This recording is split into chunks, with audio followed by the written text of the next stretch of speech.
Hello friends, competition committee के PSC prelims course में आप सभी का स्वागत है और मैं हूं हेमंत प्रधान। आइए फ्रेंड्स, आज हम देखते हैं एनवायरनमेंट और इकोलॉजी के हमारे नेक्स्ट पार्ट को, जिसमें कि कुछ महत्वपूर्ण कंसेप्ट समझेंगे और ये सभी कंसेप्ट आपके एग्जामिनेशन पॉइंट ऑफ व्यू से बहुत इंपॉर्टेंट है। तो आज के सेशन में हम कवर करने वाले हैं एनवायरनमेंट इकोलॉजी के अंतर्गत फूड चेन और फूड वेब को, खाद्य श्रृंखला और खाद्य जाल को। ये टॉपिक याद रखना बहुत इंपॉर्टेंट होता है एग्जामिनेशन पॉइंट ऑफ व्यू से, और ऑलमोस्ट यहाँ से क्वेश्चंस पूछे जाते हैं। तो यहाँ पे इस टॉपिक को समझेंगे हम केयरफुली, अलग अलग तरीके से कुछ इसमें कंसेप्ट भी हम समझेंगे। तो देखो, सबसे पहले यहाँ पे दो वर्ड है, एक है फूड और दूसरा है यहाँ पे चेन। तो यहाँ पे याद रखना, फूड चेन का मतलब क्या है। इस प्लैनेट में या फिर इस पृथ्वी में अगर हम देखें कि कोई भी जीव है अपने सर्वाइवल के लिए दूसरे जीव पर डिपेंड है, या दूसरा जो है पहले पर डिपेंड है। आप कह सकते हैं कि यहाँ पे फूड वर्ड आ रहा है, यानी कि भोजन वर्ड आ रहा है। तो इसका मतलब ये है कि इस अर्थ में जितने भी स्पीसीज़ हैं वो किसी न किसी चीज़ को खाएंगे, तभी उनको न्यूट्रिशन मिलेगा, तभी उनका ग्रोथ एंड डेवलपमेंट होगा, तभी यहाँ पे वो सर्वाइव कर पाएंगे। तो फूड चेन को हम केयरफुली समझेंगे, स्टेप बाय स्टेप, अलग तरीके से। तो याद रखना, यदि आप इस चीज़ को देख पा रहे हैं तो ये है कि इम्पॉर्टेंट यहाँ पे नेटवर्क बना हुआ है। यहाँ पे देखिए, पहला आप देख रहे हैं एक फूड है, और यहाँ पे फूड का नाम क्या है, यहाँ पे हम कहते हैं, इसे हम कहते हैं घास या ग्रास। ठीक, ये ग्रास क्या होता है, ये अपने आप में इसे खाते कौन हैं, ऐसे हर्बीवोर्स खाते हैं।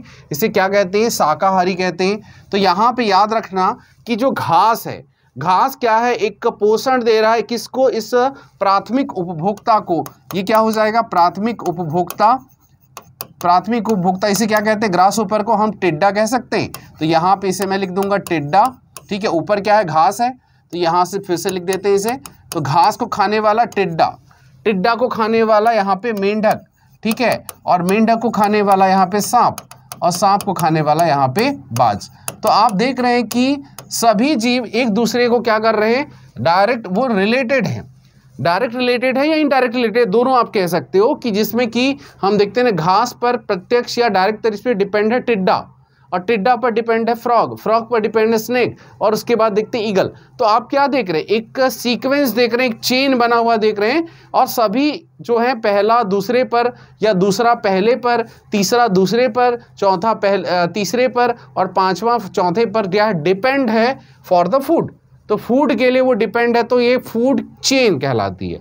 इस प्रकार इस पृथ्वी में या अर्थ में देखते हैं ऐसे सभी स्पीसीज अपने सर्वाइवल के लिए किसी दूसरे फैक्टर पर वो डिपेंड होते ही हैं। ठीक है, तो प्रत्यक्ष तरीके से जब उस भोजन के कारण जो है डिपेंड होंगे, या प्रत्यक्ष तरीके से डायरेक्टली वो रिलेट होंगे फॉर द फूड, तो उसे हम फूड चेन कहेंगे। तो सीधा भोजन प्राप्त करेगा जिससे वह उसका फूड चेन का एक पार्ट बन जाएगा। जैसे कि यहाँ पे घास को खाने वाला टिड्डा, तो टिड्डा यहाँ पे घास है, तो घास को हम कैसे पहचानेंगे, इसे हम, ये हरा है तो सभी हरे पौधे क्या होते हैं, उत्पादक होते हैं, प्रोड्यूसर होते हैं।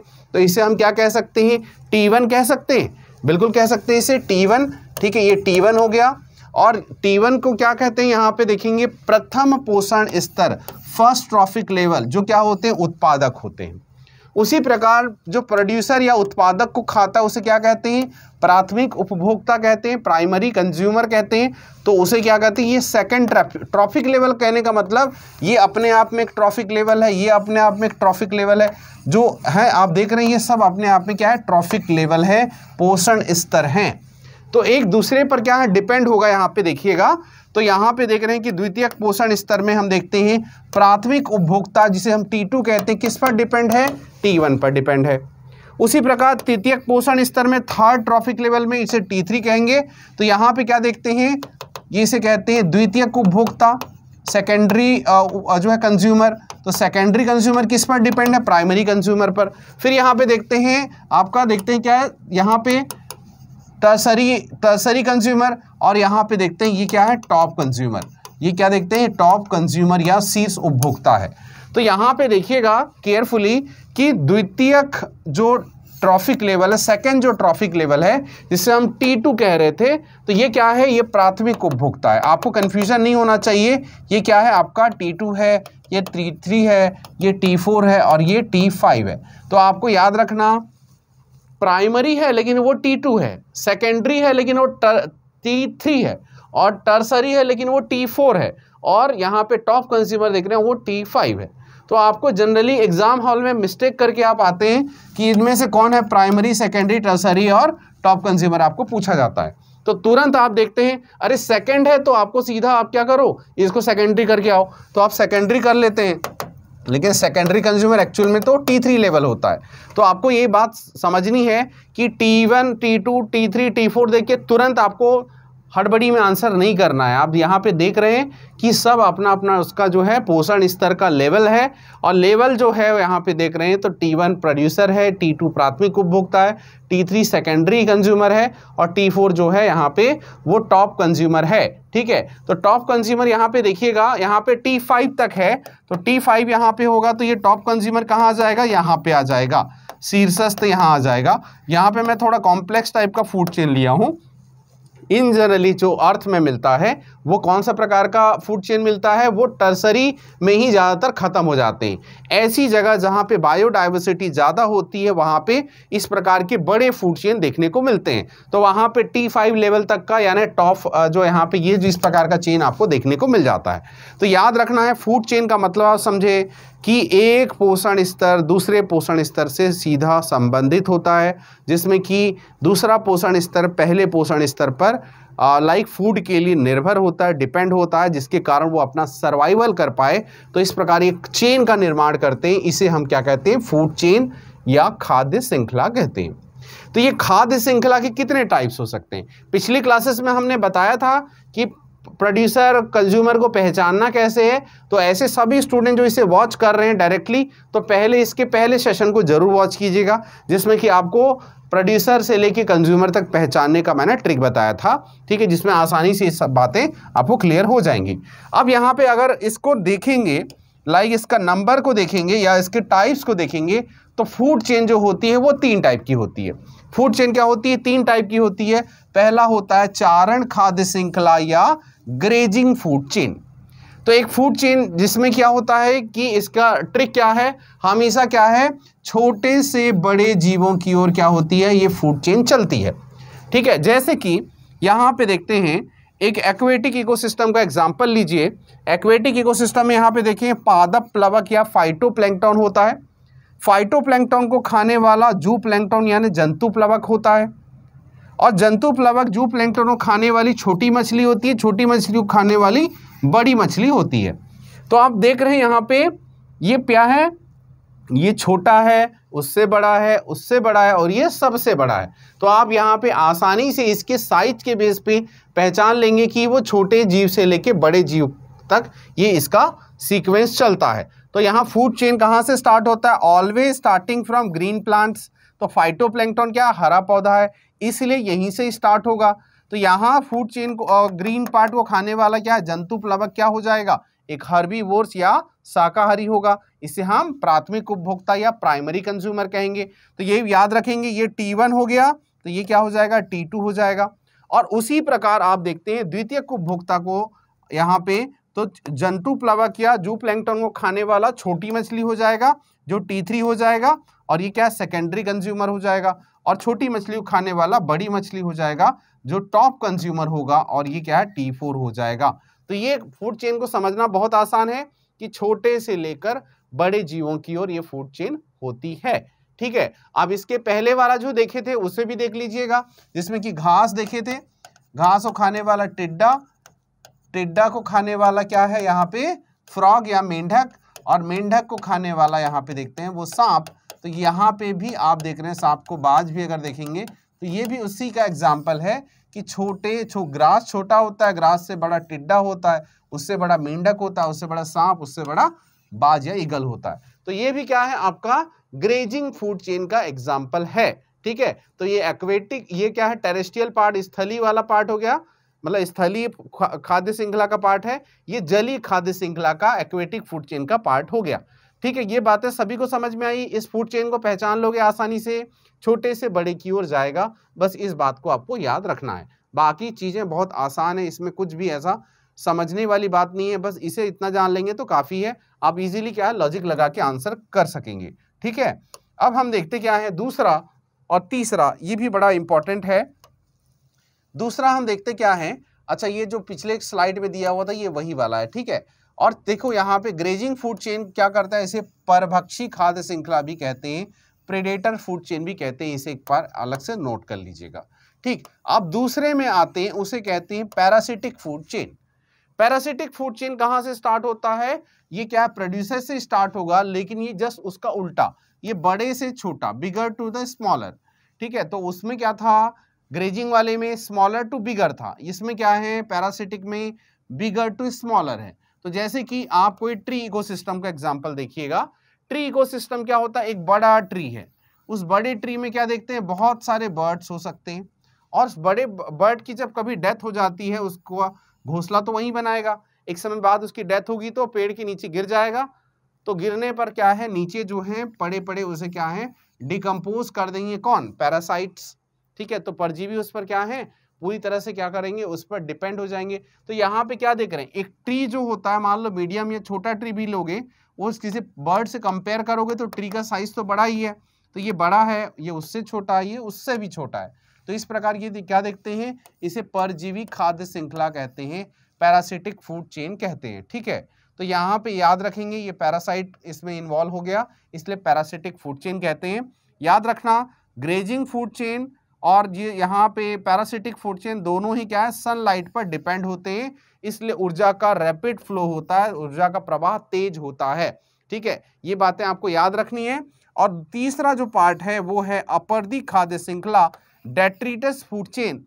इस प्रकार की फूड चेन क्या होती है, डेड ऑर्गेनिक मैटर से स्टार्ट होती है। डेड ऑर्गेनिक मैटर मतलब डेट्रिटस और मृत कार्बनिक पदार्थ से स्टार्ट होती है। और याद रखना, इसे सैप्रोफिटिक फूड चेन भी कहते हैं, मृतोपजीवी खाद्य श्रृंखला भी कहते हैं। और याद रखना, इस खाद्य श्रृंखला में प्राथमिक उपभोक्ता जीवाणु या फंगस होते हैं, बैक्टीरिया या फंगस क्या होते हैं, इसमें क्या है, इसमें प्राइमरी कंज्यूमर होते हैं। अब यहाँ पे इसका एग्जाम्पल देख लीजिएगा, जैसे कि डेड ऑर्गेनिक मैटर है, उसका जो है जीवाणु अपघटन करते हैं, तो ये क्या है, आपका डेट्रिटस टाइप का फूड चेन, ठीक है। ये बातें सभी क्लियर हो गई। इसका जो है आगे हम देखते हैं कि ये जो फूड चेन देखा आपने तीन टाइप, ये तीन टाइप के बाद इसमें कुछ और बातें हैं जो हमको समझनी है।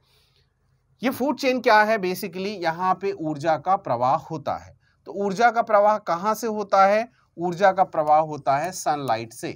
तो सनलाइट क्या है, अपनी सनलाइट से एनर्जी जो है जाएगी किस पर, किसी ऑटोट्रॉप्स पे, यानी किसी प्लांट पर जाएगी। तो प्लांट पर जाने के बाद क्या है, देखते हैं ऑटोट्रॉप्स जब देखते हैं तो ये प्लांट में जाने के बाद सीधा सीधा क्या है, फोटोसिंथेसिस के द्वारा ग्लूकोज का फॉर्मेशन करती है। और ग्लूकोज का फॉर्मेशन मतलब ग्लूकोज क्या, एनर्जी है। और उसे कौन यूज़ करेगा, वो हरे पौधे यूज़ करेंगे, और उसे यूज़ करने के बाद वो अपना ग्रोथ एंड डेवलपमेंट करेंगे। तो जब हरे पौधे ग्रोथ डेवलपमेंट कर लेंगे तो उसे कौन खाएंगे, दूसरे शाकाहारी यानी प्राइमरी कंज्यूमर खाएंगे। तो इस प्रकार आप देखते क्या हैं कि यहाँ पे कुछ महत्वपूर्ण बात आएगी जो इकोलॉजिकल पिरामिड को लेकर रहेगा। कि सबसे पहले एक साइंटिस्ट थे, उनका नाम है चार्ल्स एल्टन। तो चार्ल्स एल्टन ने हमसे सबसे पहले यहाँ पे देखना कि एक कंसेप्ट दिया था कि फूड चेन को हम क्या करते हैं, हम सीधा सीधा क्या है, यहाँ पे पिरामिड के फॉर्म में रिप्रेजेंट कर सकते हैं। The presentation of food chain through a pyramid is called a ecological pyramid, या इसे हम कहते हैं फूड चेन पिरामिड कहते हैं। तो तीन टाइप के पिरामिड्स होंगे। तो पिरामिड के बारे में इसका कुछ नियम कानून है, देख लेते हैं कि हमेशा जो है आधार में क्या रखा जाता है, उत्पादक को रखा जाता है। प्रोड्यूसर को हमेशा बेस में ही रखेंगे, और बेस में रखने के बाद यहाँ पे देखते हैं जो प्राथमिक उपभोक्ता होता है, प्राथमिक उपभोक्ता को जो है उसके ऊपर, और इस प्रकार करते हुए सेकेंडरी फिर टर्सरी, मतलब टॉप कंज्यूमर को टॉप में ही रखेंगे, उत्पादक को हमेशा बेस में रखेंगे, याद रखना, ठीक। अब ये जो चार्ल्स एल्टन साहब ने ये जो दिया था पिरामिड का कंसेप्ट, एक्चुअल में पिरामिड तीन टाइप के होते हैं। ऊर्जा का पिरामिड, पिरामिड ऑफ एनर्जी, जो हमेशा ही सीधा बनता है, याद रखना, ऑलवेज अपराइट। दूसरा पिरामिड ऑफ नंबर्स, तो यहाँ पे देखते हैं ये उल्टा सीधा दोनों बन सकता है, अपराइट इनवर्स दोनों बन सकता है। और पिरामिड ऑफ बायोमास, ये देखते हैं ये भी उल्टा सीधा दोनों बन सकता है। तो बिल्कुल मत घबराइए, ये तीन टाइप के पिरामिड हैं क्या, वन बाय वन मैं बहुत केयरफुली तरीके से बता रहा हूँ, आप समझते चलिएगा, आपके लिए समझना बेहद आसान है। तो यहाँ पे देखिएगा कि सबसे पहले कंसेप्ट है पिरामिड ऑफ नंबर्स का। पिरामिड ऑफ नंबर्स में कोई जो फूड चेन आप लिए थे उसी फूड चेन को आप ले लीजिए।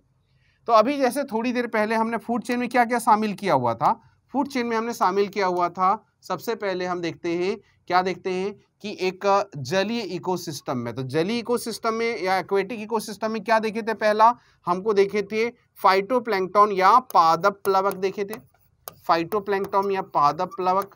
पादप प्लवक को खाने वाला क्या है यहाँ पे, जूप्लैंक्टन या जंतु प्लवक देखते हैं। दूसरा क्या है, जंतु प्लवक, और जंतु प्लवक को खाने वाला छोटी मछली, ठीक है, और छोटी मछली को खाने वाला यहाँ पे बड़ी मछली, ठीक है, ये क्या है, बड़ी मछली। तो इस प्रकार क्या देखते हैं यहाँ पे, ये इस प्रकार का जिसमें नंबर्स पता चलते हैं कि फाइटोप्लैंक्टन के नंबर्स बहुत ज़्यादा हो सकते हैं, उसको खाने वाले कुछ ऐसे जूप्लैंक्टन हो सकते हैं, और उस जूप्लैंक्टन को खाने वाले कुछ ही ऐसी मछलियाँ हो सकती हैं, और कुछ छोटी मछलियों को खाने वाले कुछ और कम जो हैं बड़ी मछली हो सकती हैं। दूसरे तरीके समझिए कि 1000 फाइटोप्लैंक्टन को हो सकता है 500 जूप्लैंक्टन खाएंगे, 500 जूप्लैंक्टन को हो सकता है कि करीब 200 आसपास छोटी फिश खाएंगे, 200 छोटी फिश को क्या है आप देखते हैं 100 के आसपास बड़ी फिश खाएंगे। तो आप क्या देख रहे हैं, नंबर्स जो है कम होते जा रहा है, श्रिंक होते जा रहा है, इसलिए यहाँ पे देखते हैं ये जो पिरामिड है ये क्या है, सीधा बनता है। तो नंबर्स यहाँ बेस में ज़्यादा है इसलिए चौड़ा है, यहाँ टॉप में क्या है इसके नंबर्स कम हो गए इसलिए वो श्रिंक हो गया, पतला हो गया है। तो T1, T2, T3 और T4 समझना आपके लिए आसान हो गया, ठीक है। तो यहाँ पे ये क्या है, जलीय इकोसिस्टम में संख्या का पिरामिड है, ठीक है। अब आप मान लो देख लो ग्रास लैंड इकोसिस्टम में, अभी थोड़ी देर पहले हमने देखा घास, टिड्डा, फ्रॉग, सांप और बाज वाला। तो यहाँ पे देखते हैं किसी क्षेत्र में बहुत सारे घास हो सकते हैं, घास को खाने वाले कुछ ही टिड्डे हो सकते हैं, हो सकता है 1000 घास को खाने वाले 500 जो है टिड्डा या 200 टिड्डा हो सकते हैं। इस 200 टिड्डा को खाने वाले कुछ मेंढक हो सकते हैं, हो सकता है 50 मेंढक हो, इस 50 मेंढक को खाने वाले हो सकता है 10 सांप हो सकते हो, तो यहाँ पे 10 हो गए। तो यहाँ पे भी क्या है, नंबर्स कम हो रहे हैं कि नहीं, तो घास की तुलना में टिड्डा कम है, टिड्डा की तुलना में मेंढक कम है, मेंढक की तुलना में आप देखते हैं यहाँ पे सांप की संख्या कम है। तो इसमें भी नंबर श्रिंक होते जा रहा है, इसलिए भी इसमें भी क्या है, सीधा पिरामिड बनेगा। क्लियर हो गया आप सभी को। लेकिन यहाँ पे ट्री इकोसिस्टम में देखिएगा, ट्री इकोसिस्टम में यहाँ पे ट्री इकोसिस्टम में अगर आप देखते हैं कि बेस में हमेशा तो रखना है हमको प्रोड्यूसर को, तो बेस में क्या रखेंगे हमेशा, उत्पादक को। तो उत्पादक हमने वृक्ष को रख लिया था, एक वृक्ष है, इस एक वृक्ष में हो सकता है 10 बर्ड हो सकते हैं, 10 पक्षी हो सकते हैं, और 10 पक्षी का जब डेथ हो जाएगा तो इसके खाने वाले हो सकते हैं, हो सकता है कि 1 या 2 जो है, 2-4 जो है ऐसे पैरासाइट हो सकते हैं, सॉरी जो है 200 से 400 आसपास जो है पैरासाइट हो सकते हैं, या हो सकता है इसकी संख्या हजारों में हो। तो आप क्या देख रहे हैं कि यहाँ पे नंबर्स क्या है, एक ट्री में 10 बर्ड हो सकते हैं, 50-100 बर्ड भी हो सकते हैं, लेकिन जब उसकी डेथ हो जाती है तो इसकी संख्या, पैरासाइट की संख्या वो सैकड़ों हजारों में हो सकती है। मतलब यहाँ पे नंबर्स ज़्यादा हैं, यहाँ पे नंबर्स कम है, इसलिए यहाँ पे वो फैलते जा रहा है। और यहाँ पे इस प्रकार का पिरामिड जो देखते हैं ये वृक्ष का पिरामिड है, और वृक्ष इकोसिस्टम में पिरामिड जो होते हैं वो उल्टा बनता है। तो ये तीनों पिरामिड आपको समझ में आ गया होगा, बहुत बेसिक है, और इसके बारे में ये जानना जरूरी था कि इस प्रकार का कंसेप्ट आप कहीं पे भी किसी भी कंसेप्ट में किसी भी क्वेश्चन में लगा सकते हैं। तो आसानी से आप समझ जाएंगे संख्या का पिरामिड, सिर्फ नंबर को देखना है कम हो रहा है या ज्यादा हो रहा है। अगर ज्यादा से कम हो रहा है ना, यहाँ ज्यादा से कम हो रहा है तो सीधा पिरामिड, और कम से ज्यादा हो रहा है तो वो उल्टा पिरामिड, ठीक है, जैसे कि ये। ठीक, ये बातें क्लियर हो गई। अब दूसरा पिरामिड देखते हैं, वो है दूसरा पिरामिड, यहाँ पे देखते क्या है, वो है आपका बायोमास का पिरामिड। तो सबसे पहले बायोमास क्या है देख लीजिए। बायोमास क्या होता है, प्रति इकाई क्षेत्रफल में किसी निश्चित समय पर उपस्थित जीवित कार्बनिक पदार्थ की मात्रा को हम क्या कहते हैं, की मात्रा उपस्थित होती है, और इसे कहते हैं खड़ी फसल या स्टैंडिंग क्रॉप, खड़ी फसल कहते हैं। ठीक, और खड़ी फसल की मात्रा को हम क्या कहते हैं, बायोमास कहते हैं। तो आप चाहे तो सीधा सीधा भी समझ सकते हो कि प्रति इकाई क्षेत्रफल में उपस्थित जीवित कार्बनिक पदार्थ की मात्रा को हम भार में प्रदर्शित करें तो उसे हम बायोमास कहते हैं। मास यानी भार में प्रदर्शित करें तो उसे क्या कहते हैं, बायोमास कहते हैं। और इसे किस में मेजरमेंट किया जाता है? बॉम्ब कैलोरीमीटर में क्या है? बॉम्ब कैलोरीमीटर में इसे क्या है? रिप्रेजेंट किया जाता है, इसे मापा जाता है। तो याद रखना बायोमास की यूनिट क्या है? बॉम्ब कैलोरीमीटर है। एग्जाम में पूछा जा सकता है। ठीक है, तो यहाँ पे याद रखेंगे खड़ी फसल यानी स्टैंडिंग क्रॉप। तो अब यहाँ पे क्या देख रहे हैं कि बायोमास किसका होता है कम, किसका ज्यादा होता है? तो कम से ज्यादा है, तो कम से ज्यादा होगा तो ये क्या है? उल्टा बनेगा, और ज्यादा से कम होगा तो वो सीधा पिरामिड बनेगा। सेम कंसेप्ट अपनाना है, लेकिन यहाँ बायोमास के हिसाब से देखना है। तो प्रति इकाई क्षेत्रफल दिया हुआ है, तो यहाँ पे देखिए सबसे पहले यहाँ पे पहले कंसेप्ट को देखिए एक्वेटिक वाले में। तो जलीय इकोसिस्टम में जैव भार का पिरामिड देखिएगा, तो ये फाइटोप्लैंक्टन है, पादप प्लवक है जो काफी माइन्यूट होते हैं, और यहाँ पे इनका बायोमास बहुत कम होता है, काफी सूक्ष्म होते हैं। ठीक, तो इसका बायोमास बहुत कम होता है। उसको खाने वाले जंतु प्लवक जू प्लैंक्टन उससे ज्यादा होता है, छोटी मछली उससे ज्यादा होता है, बड़ी मछली उससे ज्यादा होता है। तो इस प्रकार यहाँ पे इस बायोमास का पिरामिड क्या है? उल्टा बनता है। ये बातें सभी क्लियर हो गई। अब ये जो है यहाँ पे फिर भी हमने देखा सेम नियम अप्लाई किया हुआ है। कौन सा नियम? कि आधार में हमेशा हम किसे रखेंगे? उत्पादक को रखेंगे। तो आधार में अभी भी हमने उत्पादक को ही रखा है, प्रोड्यूसर को ही रखा है, भले उल्टा क्यों ना हो, लेकिन बेस मतलब जो नीचे है उसी को बेस कहेंगे। तो पिरामिड का ये नोक वाला पार्ट भी क्या है? इसके लिए तो बेस हो गया। ठीक है, तो पादप प्लवक का उत्पादक जो है हमेशा बेस में रखा जाता है। तो इस प्रकार इसके नंबर्स, यहाँ पे नंबर नहीं देख रहे हैं, यहाँ पे इसका बायोमास देख रहे हैं। तो बायोमास इंक्रीजिंग ऑर्डर में, इसलिए क्या है? यह उल्टा पिरामिड बनता है। तो याद रखेंगे जलीय इकोसिस्टम में बायोमास का पिरामिड जो होता है वह उल्टा बनता है। तो ये पॉइंट आपको याद रखना है। अब दूसरा देखते हैं घास पारिस्थितिक तंत्र में, घास या ग्रासलैंड इकोसिस्टम में देखते हैं कि प्रति इकाई क्षेत्रफल में घास की संख्या जो है बहुत हो सकती है। उसका जो है लिविंग ऑर्गेनिक मैटर, जीवित कार्बनिक पदार्थ सनलाइट के डायरेक्ट कांटेक्ट में है, तो इसकी संख्या क्या है? ज्यादा हो सकती है। ठीक है, क्योंकि यहाँ पे देखते हैं इसकी उपस्थिति भी होनी चाहिए किसी निश्चित समय में प्रति इकाई क्षेत्रफल पर। तो यहाँ पे इसकी उपस्थिति तो हमेशा होती है, ग्रास जो है बहुत कॉमन होते हैं। अब यहाँ पे देखते हैं घास जो है उनकी उसका बायोमास ज्यादा होता है, उसको खाने वाले कुछ रैबिट हो सकते हैं, मतलब रैबिट का जो है बायोमास जो है उससे कम होता है। ठीक है, क्योंकि उसकी उपस्थिति घास की तुलना में कम ही है, तो प्रति इकाई क्षेत्रफल में उपस्थिति कम है तो बायोमास भी रिलेटिवली कम होगा। ठीक, अब उसके बाद देखते हैं लोमड़ी, थोड़ा सा उसका बायोमास और कम होता है। उसके बाद देख रहे हैं लायन, लायन की संख्या तो और कम होती है, तो इसका बायोमास प्रति इकाई क्षेत्रफल में एक निश्चित समय पे पर यूनिट टाइम में, एक सर्टेन टाइम पीरियड में लाइक एक पर यूनिट एरिया में क्या है उसका प्रेजेंस जो है कम ही रहेगा, तो उसका बायोमास भी रिलेटिवली कम ही होगा। ठीक है, तो यहाँ पे इसका बायोमास कम है, इसलिए क्या है? यह भी क्या है? एक ऐसा पिरामिड बनाता है जो सीधा पिरामिड बनता है। बायोमास ज्यादा से कम हो रहा है इसलिए सीधा पिरामिड बना। अब यहाँ पे देखिएगा ट्री वाले में फिर से क्या है? सीधा पिरामिड बना है। तो ट्री वाले में सीधा पिरामिड बना है, तो क्यों बना है? देखिए कि प्रति इकाई क्षेत्रफल में वृक्ष की संख्या काफी ज्यादा हो सकती है, तो इसका बायोमास ज्यादा है। उसको खाने वाले कुछ बर्ड हैं, पक्षी हैं, उनका बायोमास उससे कम होता है।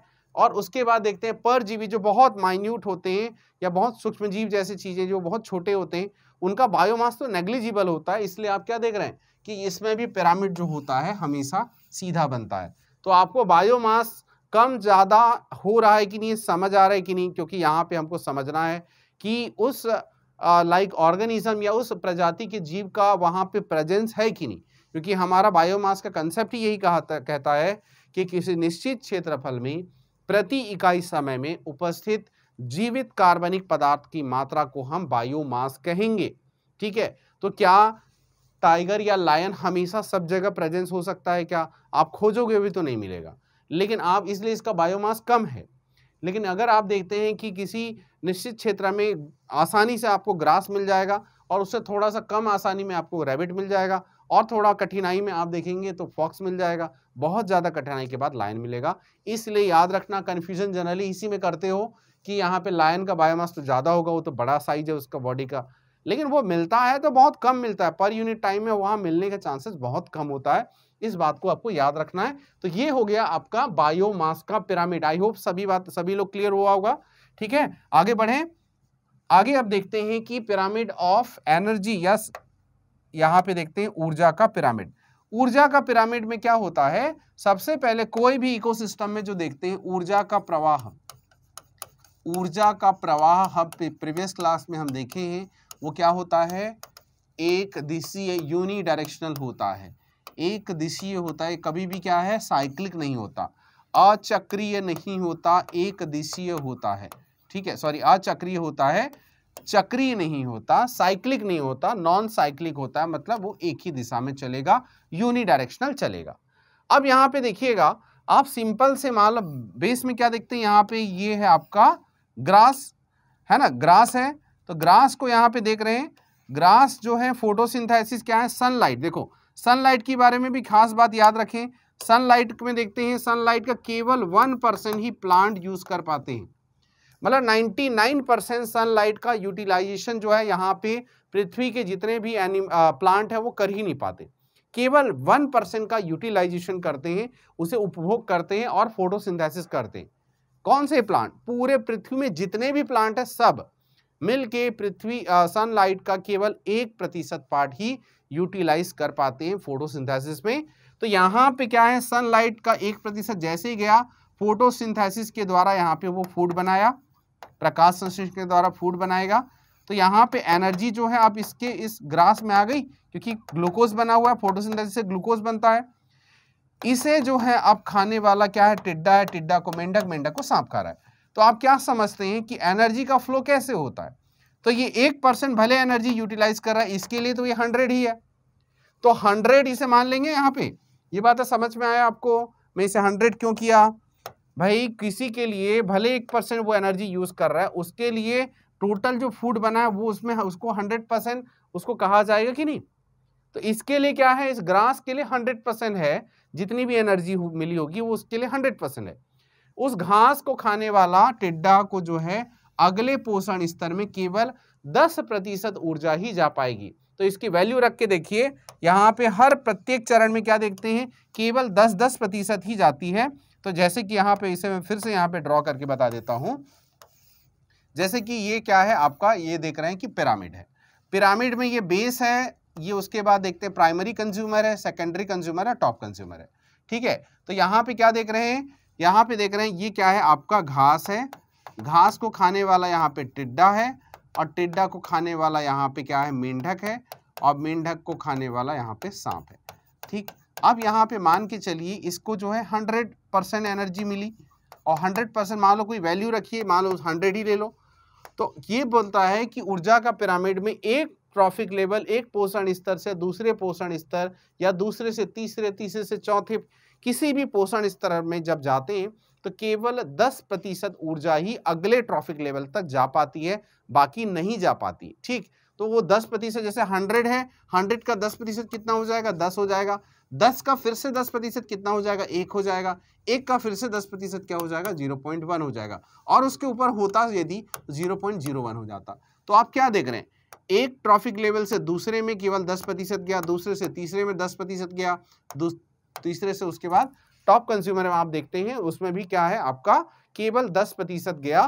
तो इस प्रकार क्या देख रहे हैं कि आप इसे 10% का लॉ कहते हैं, 10% का नियम कहते हैं, और इसे जो एक्चुअल में कंसेप्ट दिया था उसका नाम है लिंडमैन, तो इसे क्या क्या कहते हैं, लिंडमान का नियम कहते हैं, है ना, या लिंडमान का 10% का नियम कहते हैं। तो याद रखना कि यहाँ पे ऊर्जा जो होती है वो यूनिडायरेक्शनल चलती है, और वो अचक्रीय होता है, और यहाँ पे एक ट्रॉफिक लेवल से दूसरे, दूसरे से तीसरे के जाने के दौरान केवल 10% ऊर्जा ही यहाँ पे ट्रांसमिट हो पाती है। यहाँ पे थर्मोडायनेमिक्स के दोनों ही लॉ अप्लाई होते हैं, याद रखना, ठीक। अब यहाँ पे एक और महत्वपूर्ण पार्ट समझिएगा, ऐसा फूड चेन जो काफी सरल प्रकार का है, या ऐसा फूड चेन जो काफी जटिल प्रकार का है, दोनों में देखते हैं जो जटिल प्रकार का जो फूड चेन होता है वहां पे आप देखते हैं कि वहां पे डाइवर्सिटी ज्यादा होती है। वहां पे याद रखना कि जहां पे सनलाइट की अवेलेबिलिटी ज्यादा है तो वो फूड चेन में क्या है, एनर्जी ज्यादा होगी, और जहां पे सनलाइट की अवेलेबिलिटी कम है वहां पे फूड चेन में एनर्जी जो है कम होगी। और छोटे फूड चेन में एनर्जी ज्यादा होती है, बड़े फूड चेन में जो है एनर्जी कम होती है, क्योंकि जहां पे सनलाइट ज्यादा हो गया तो भले एनर्जी प्रवेश करेगा लेकिन उसके अलग अलग लेवल्स हैं, ट्रॉफिक लेवल्स हैं। तो कॉम्प्लेक्स टाइप का फूड चेन बनेगा तो आखिरी लेवल तक जाते जाते यहाँ पे एनर्जी काफ़ी कम मिलेगा। लेकिन छोटे फूड चेन में क्या है, उसमें क्या है, ज़्यादा ऊर्जा होती है बड़े फूड चेन की तुलना में, क्योंकि यहाँ पे ऊर्जा का ह्रास एक पोषण से दूसरे पोषण, दूसरे से तीसरे अधिक से अधिक। तो याद रखना प्रोडक्टिविटी या डाइवर्सिटी क्या है, जटिल फूड चेन में, कॉम्प्लेक्स फूड चेन में ज़्यादा डाइवर्सिटी होती है। लेकिन अगर आप देखेंगे एनर्जी का, तो छोटा फूड चेन है तो ज़्यादा एनर्जी रहेगी, बड़ा फूड चेन है तो कम एनर्जी रहेगी। ये बातें बस याद रखेंगे। अब यहाँ पे आपको एग्जाम में जो क्वेश्चन पूछा जाता है इससे रिलेटेड आप इजीली आपसे सॉल्व हो जाएगा, क्योंकि तीनों फूड चेन आपने देखा, तीनों टाइप के पिरामिड्स को आपने भी देखा और इसमें रिलेटेड सभी टाइप के क्वेश्चन भी आसानी से बन जाएंगे। आपको इसमें 2-3 टाइप के जो क्वेश्चन पूछे जाते हैं वो मैं बताता हूँ। कि आपको पूछा जाएगा, कोई फूड चेन दे देगा, अब पूछेगा कि कौन से ट्रॉफिक लेवल में सर्वाधिक ऊर्जा होगी, कौन से पोषण स्तर पर सर्वाधिक ऊर्जा या मैक्सिमम एनर्जी होगी। तो जो प्रोड्यूसर से जितना ज़्यादा दूर होगा वहाँ पे एनर्जी सबसे कम होगी, और जो प्रोड्यूसर के यानी उत्पादक के जितना करीब होगा वहाँ उसकी एनर्जी ज़्यादा होगी। जैसे टिड्डा में एनर्जी ज़्यादा रहेगी और यहाँ पे स्नेक में एनर्जी कम रहेगी, क्योंकि ये उत्पादक से ये पास है और ये क्या है, दूर है। ठीक है, इस प्रकार यहाँ पे इससे समझ जाएंगे। दूसरे टाइप के क्वेश्चंस आपको यहाँ पे ये पूछता है कि जो पिरामिड होता है, पिरामिड में याद रखना कि क्या क्या चीज़ें कौन कौन सा रिप्रेजेंट करता है। तो इस पार्ट को आप लिख लीजिए कि जो पिरामिड ऑफ नंबर्स होते हैं वो क्या है, बायो पोटेंशियल या जैव विभव को प्रदर्शित करते हैं। ठीक है, पहला जो हमने फूड चेन का टाइप देखा था, तो संख्या का पिरामिड क्या करते हैं, जैव विभव या बायो पोटेंशियल को रिप्रेजेंट करते हैं। दूसरा हम देखते हैं कि जैव भार का पिरामिड जो है वो खड़ी फसल को क्या है, खड़ी फसल या स्टैंडिंग क्रॉप को क्या है, रिप्रेजेंट करते हैं, जिससे इसकी मात्रा को हम बायोमास कह रहे थे। और तीसरा आप याद रखते हैं वह ऊर्जा से संबंधित होता है। अब याद रखना ऊर्जा का पिरामिड ऑलवेज ही क्या होती है, सीधी बनती है। ये क्वेश्चन आपको पूछा जाता है कि ऊर्जा का पिरामिड कैसा होता है, तो हमेशा सीधा होता है। और जबकि आपको इसके पहले वाले जो पिरामिड देख रहे हैं तो आपको ये कंक्लूजन याद रखना, यहाँ से क्वेश्चन बनेगा ही। कौन सा, ये जो पिरामिड, ये जो कंक्लूजन है, यहाँ से क्वेश्चंस कई बार पूछे जाते हैं, किसका सीधा बनेगा, किसका उल्टा बनेगा। याद रखना यहाँ से क्वेश्चंस पूछे जाते हैं, तो आपको केयरफुली आपको आंसर को सॉल्व करना है। ठीक है, ये बातें सभी को समझ में आ गई। अब यहाँ पे एक इंपॉर्टेंट और पार्ट देखते हैं, उसे कहते हैं बायोटिक इंटरेक्शन या यहाँ पे अन्योन्य क्रिया, इसे कह सकते हैं अन्योन्य क्रिया यानी जैविक अन्योन्य क्रिया। जैविक अन्योन्य क्रिया ये होता है कि इस पृथ्वी में देखते हैं फूड के लिए एक दूसरे पर तो डिपेंड तो हैं, लेकिन क्या अपने सर्वाइवल के लिए वहाँ पे कौन किस पर डिपेंड होता है, उसके जो है टाइप्स हैं। अन्योन्य क्रिया कहने का मतलब एक स्पीसीज दूसरे स्पीसीज पर क्या होते हैं, डिपेंड होते हैं। वो एक दूसरे पर म्यूचुअली डिपेंड भी हो सकते हैं, वो एक दूसरे पर क्या है, पॉजिटिव सेंस में भी हो सकता है, नेगेटिव सेंस में भी वो डिपेंडेंसी हो सकती है। तो यहाँ पे इसकी अन्योन्य क्रिया वाले पार्ट को समझिए, जिसमें कि आपको ये चीज़ें क्लियर होंगी। ये क्या है, बायोटिक इंटरेक्शन का मतलब क्या है, यहाँ पे एक दूसरे पर निर्भरता। तो जैसे कि एक होता है अमेंसेलिज्म, अमेंसेलिज्म या फिर हम इसे कहते हैं असहभोजिता, जिसमें देखते हैं एक प्रजाति नुकसान में होती है जबकि दूसरी प्रजाति क्या है, अप्रभावी होती है, अप्रभावी, उस पर कोई प्रभाव नहीं पड़ता। ठीक है, तो इसका एग्जाम्पल भी सबका नोट करते चलेंगे हम। तो इसका एग्जाम्पल क्या हो जाएगा, यहाँ पे देखिए, यहाँ पे एक क्या है, इस पर कोई प्रभाव, एक पर कोई प्रभाव नहीं पड़ रहा है, दूसरे पर नेगेटिव प्रभाव पड़ रहा है। तो यहाँ पे नेगेटिव प्रभाव पड़ेगा तो इसमें क्या होगा, देखो इसका एग्जाम्पल आप अक्सर यहाँ पे एग्जाम में पूछा जाता है, खासकर ये वर्डिंग से कंफ्यूजन होता है, असहभोजिता या अमेंसेलिज्म, जिसमें एक का जो है नेगेटिव इंपैक्ट पड़ रहा है और एक पर कोई भी प्रभाव नहीं पड़ रहा है। तो इसका सीधा सीधा एग्जाम्पल लिखेंगे आप, जैसे कि एक कवक होता है जिसका नाम है पेनिसिलियम।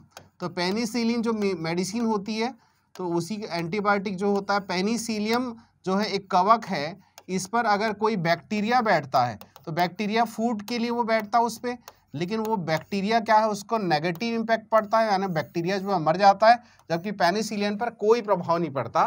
तो पेनिसिलियम फंगस है, वो क्या, उस पर न्यूट्रल कोई प्रभाव नहीं पड़ा, और जो वहाँ बैक्टीरिया बैठा वो क्या, मर गया, क्योंकि वो एंटीबायोटिक है पेनिसिलिन। तो याद रखना, तो इसका क्या है, नेगेटिव इम्पैक्ट है। ठीक, तो अमेंसेलिज्म या असहभोजिता का याद रखेंगे, ए और अ से याद रखेंगे, आसानी से कंफ्यूजन नहीं होगा। दूसरा देखते हैं प्रीडेशन या परभक्षण। तो प्रीडेशन या परभक्षण में देखते हैं कि एक का क्या पॉजिटिव, इसको फायदा होता है, इसको नुकसान होता है। तो क्या होगा, एक शिकारी दूसरे का शिकार करता है, जैसे कि शेर के द्वारा हिरण का शिकार।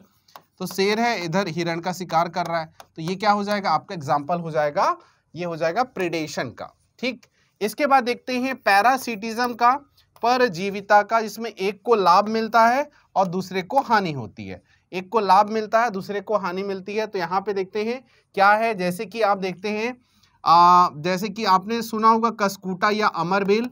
तो अमरबेल जो है, कसकूटा एक परजीवी पौधा है और वो क्या है, दूसरे पौधे के जैसे तना होता है उस पर लिपट जाती है और यहाँ पे पोषण प्राप्त करती है। तो अमरबेल को फायदा हो रहा है और इसे प्लांट को क्या है, नुकसान हो रहा है। तो अमरबेल फायदा और ये क्या है, नुकसान। ठीक, तो ये बातें याद रखेंगे, पैरासिटिज्म का। फिर स्पर्धा या कंपटीशन, प्रतियोगिता, स्पर्धा या कंपटीशन, दोनों को जो है नेगेटिव इम्पैक्ट देखने को मिलता है। याद रखेंगे, जैसे कि एक क्षेत्र में क्या है, चूहा है, चूहा को अटैक कौन करेगा, कैट खा सकती है, और इसे कौन खा सकता है, यहाँ पे स्नेक। तो यहाँ पे किसी क्षेत्र में अगर चूहा है तो उसके में कंपटीशन होगा, किसके लिए, चूहे के लिए, कैट और स्नेक में। तो याद रखना, ज़्यादा अत्यधिक चूहा है तो हो सकता है कि वहाँ पे कैट की उपलब्धता हो, या हो सकता है वहाँ पे स्नेक की उपलब्धता हो। तो याद रखना कि अगर कैट, चूहा मिल रहा है, कैट नहीं है, तो आसपास सांप होने के चांसेस मिलते हैं।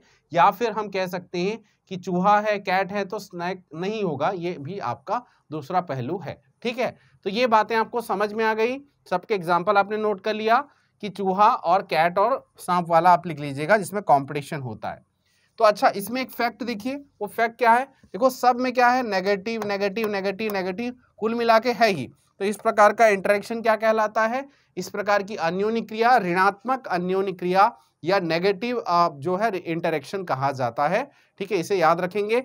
अब उसके बाद देखते हैं आगे, आगे इसमें देखेंगे तो ये है कॉमेंसलिज्म या सहभोजिता।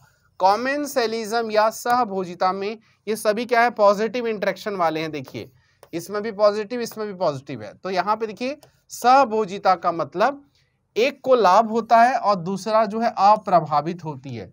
जैसे कि एक बड़े शार्क में, शार्क मछली काफी बड़ी होती है, उसके पीठ पर अगर आप देखेंगे, बड़े शार्क की पीठ पर कोई ऐसा चूसक मछली या सकिंग फिश होती है, तो चूसक मछली पर जो है उसको फायदा होता है, लेकिन इतने बड़े विशाल जो है शार्क को कोई प्रभाव नहीं पड़ता। इसलिए इसका एग्जाम्पल, इसका जो है एग्जाम्पल क्या हो जाएगा कि ये चूसक मछली और शार्क। तो शार्क की पीठ पर बैठ गया, कुछ शक किया तो उसको फायदा मिला चूसक मछली को। और यहाँ पे देखते हैं उतने विशाल शार्क की तुलना में एक छोटी मछली का कोई वैल्यू ही नहीं है, मतलब उतना कोई फर्क ही नहीं पड़ा। इसलिए याद रखेंगे ये क्या है, आपका कॉमेंसलिज्म का एग्जाम्पल है। इसके बाद देखते हैं म्यूचुअलिज्म या सहजीविता का, जिसमें दोनों को ही फायदा होता है, दोनों प्रजातियां लाभान्वित होती हैं। तो ऐसा जो है यहाँ पे देखिएगा कि आपने नाम सुना होगा लाइकेन, और लाइकेन कई बार एग्जाम में पूछा जा चुका है। लाइकेन क्या है, एल्गी और फंगी का जो है, एल्गी और फंगी या फंजाई का जो है ये कॉम्बिनेशन होता है, जिसमें कि एल्गी हरा होता है तो भोजन बनाएगा और फंगी जो है उसको जो है आवास या शेल्टर देगा। ठीक है, तो एक दूसरे पर क्या करते हैं, यहाँ पे एक भोजन दे रहा है, दूसरा उसको सुरक्षा या आवास दे रहा है, तो दोनों को ही लाभ हो रहा है। तो इसका एग्जाम्पल क्या है, लाइकेन है। ठीक, और न्यूट्रलिज्म यानी कि न्यूट्रल इंटरेक्शन, जिसमें दोनों एक दूसरे पर बिल्कुल भी एक दूसरे को प्रभावित नहीं करते, मतलब वो दोनों के बीच में आप देखेंगे फूड चेन का कोई डायरेक्ट रिलेशन नहीं होता, तो दोनों उस क्षेत्र में मिल जाएंगे, दोनों पर कोई प्रभाव नहीं होता। ये है आपका न्यूट्रल टाइप का इंटरेक्शन, या यहाँ पे देखते हैं अन्योन्य क्रिया। अब यहाँ पे कुछ पॉइंट आपको और एडिशनली नोट करना है, उस पॉइंट को नोट कर लीजिए जो हमने लाइक फूड चेन वाले टॉपिक में थोड़ा स्किप कर डाले थे। तो ये मुझे याद आ रहा है, तो तुरंत आप इसे लिख लीजिए। ठीक है, क्योंकि यहाँ पे इस टॉपिक से ये क्वेश्चंस बनते हैं, और यहाँ पे ये पहला वाला फूड चेन को देख लीजिएगा। तो ये फूड चेन में हम देखते क्या हैं, फूड चेन में हम यहाँ पे एक थोड़ा सा पार्ट, आपको 2-3 पॉइंट आप लिख लीजिए। पहला पार्ट यहाँ पे देख रहे हैं कि आप जैसे कोई व्यक्ति दूध या दही का सेवन करता है, दूध या फिर दही का सेवन करता है, तो वो क्या है, आपको एग्जाम में पूछा गया है। तो जैसे कि मिल्क कहाँ से मिलता है, मिल्क हो सकता है कि वो गाय या बकरी से मिल सकता है मिल्क। ठीक है, लेकिन ये किसी को खाते होंगे, वो किसके खाते हैं, घास को खाते होंगे। तो घास क्या है, उत्पादक हो गया, दूध जो है गाय या बकरी से मिलती है और इसी का प्रोडक्ट है, ठीक है, इसका प्रोडक्ट है। और आप कहाँ पे हैं, यहाँ पे मनुष्य है। तो मनुष्य कोई ऐसा व्यक्ति जो दूध और दही का सेवन कर रहा है, तो क्या है, ये उत्पादक है, ये प्राथमिक उपभोक्ता है, ये द्वितीयक उपभोक्ता है। तो यहाँ पे क्या है, ये सेकेंडरी कंज्यूमर है। तो ये पहला पॉइंट आप याद रखें। दूसरा, आपने निपेंथिस या ड्रोसेरा का नाम सुना है, ड्रोसेरा या निपेंथिस, या हम इसे कीटभक्षी भी कहते हैं, कीटभक्षी। तो कीटभक्षी क्या होते हैं, जो कीट को जो है खा जाते हैं। तो जैसे कि निपेंथिस है, तो निपेंथिस या ड्रोसेरा जो है एक पौधा है। तो ये पौधा जो है कुल मिला के हरा है, तो ये क्या है, उत्पादक हो गया। तो इसे उत्पादक मैं कहूँगा। अब इससे क्या, ये क्या करता है, किसे खा जाता है, कीट को खा जाता है। तो ये कीट या इंसेक्ट को खा जाता है। तो एक तो आप ये समझ गए, हरा है तो ये उत्पादक या प्रोड्यूसर हो गया। दूसरा, आप कीट को देख रहे हैं, इंसेक्ट को देख रहे हैं, तो इंसेक्ट क्या होगा, ये किसी दूसरे ऐसे किसी पत्ती को कुतर के या किसी घास को कुतर के अपना जीवन यापन किया होगा। तो यहाँ पे ये किसी लाइक कीट वगैरह, इंसेक्ट वगैरह होते हैं, कि किसी पत्ती को, किसी घास को, किसी के तने को कुछ मिला के खाया होगा, प्लांट को। तो यहाँ पे प्लांट वाला पार्ट क्या, उत्पादक यहाँ हो गया, और ये प्राथमिक उत्पादक उपभोक्ता हो गया। तो प्राथमिक उपभोक्ता को खाने वाला फिर ये द्वितीयक उपभोक्ता हो जाएगा। तो ये दोनों ही काम करता है कि नेपेंथिस क्या है, उत्पादक भी है और द्वितीयक उपभोक्ता भी है, सेकेंडरी कंज्यूमर भी है। क्योंकि उत्पादक किसी ऐसे पत्ती वगैरह को खा के कीट आया होगा, और कीट जो है प्राथमिक उपभोक्ता है, तो प्राथमिक उपभोक्ता को खाने वाला यहाँ पे याद रखना कि ये क्या है, द्वितीयक उपभोक्ता हो जाएगा। तो इस प्रकार इसे भी आप याद रखेंगे, ठीक। अब यहाँ पे एक और एग्जाम्पल लिख लीजिएगा, जैसे कि हम डेट्रिटस टाइप का फूड चेन जो देख रहे थे, अपरदी टाइप की जो फूड चेन जो देख रहे थे, इसमें एक एग्जांपल और लिख लीजिए ताकि आपको चीज़ें और बेहतर से क्लियर हो जाएंगी, ताकि आपका कंफ्यूजन पूरा क्लियर हो जाएगा। तो जैसे कि डेट्रिटस फूड चेन या अपरदी खाद्य श्रृंखला में हम क्या देखे थे कि ये हमेशा क्या है, डेड ऑर्गेनिक मैटर से स्टार्ट होगा। ये क्या है, मृत कार्बनिक पदार्थ से स्टार्ट होगा। तो जैसे कि आप जो मैंग्रोव फॉरेस्ट देखते हैं, जो सुंदरबन एरिया है, यहाँ पे क्या है, मृत सड़ी गली पत्तियां हैं। सड़ी गली पत्तियां जो होंगी जो है, ये क्या है, आपकी डेड ऑर्गेनिक मैटर है। इसको खाने वाला क्या हो सकता है, इसको खाने वाला क्या हो सकता है, कोई बैक्टीरिया या जीवाणु हो सकता है। तो ये बैक्टीरिया को खाने वाले क्या हो सकते हैं, एम्फीड वगैरह हो सकते हैं, एम्फीड या क्रस्टेशियन लार्वा, ठीक है, क्रस्टेशियन लार्वा या केकड़ा वगैरह हो सकते हैं, ठीक है। क्रस्टेशियन लार्वा लिख लीजिए आप, क्रस्टेशियन लार्वा। और इसे खाने वाला क्या हो सकता है, यहाँ पे मछली हो सकती है, ठीक है, छोटी मछली हो सकती है। और मछली जो है यहाँ पे देख रहे हैं, मछली यहाँ पे देख रहे हैं कि स्टार्ट यहीं से हुआ, सड़ी गली पत्ती है, उसको जीवाणु खा रहा है, उसको एम्फीड या क्रस्टेशियन लार्वा खा रहे हैं, उसको छोटी मछली खा सकती है, उसको फिर बड़ी मछली खा सकती है, ठीक है। और क्या याद रखेंगे कि सुंदरबन में जो टाइगर या जो रॉयल बंगाल टाइगर होता है, तो ये जो टाइगर होता है, ये टाइगर याद रखेंगे कि उसके पास भोजन के लिए हिरण, चीतल वगैरह नहीं होता, तो वो सीधा सीधा क्या है, मछली का यानी फिश का शिकार करता है। बस इतना याद रखेंगे। वो जो 2-3 पॉइंट है, इसका और फूड चेन और भी बना सकते हैं, सड़ी गली पत्तियां, जीवाणु, एम्फीड, क्रस्टेशियन लार्वा, छोटी मछली, बड़ी मछली, या मछली डायरेक्ट भी लिख सकते हैं। उस मछली को फिश ये जो है टाइगर खा सकता है, ठीक है। तो ये जो टॉपिक है, आप देख रहे हैं कि अलग अलग टाइप के इसमें क्वेश्चंस बनते हैं। एक बार क्वेश्चन सॉल्व करके देखिएगा प्रैक्टिस सेट में, संभवतः सभी के सभी प्रश्न आपसे पूरी तरह से बन जाएंगे।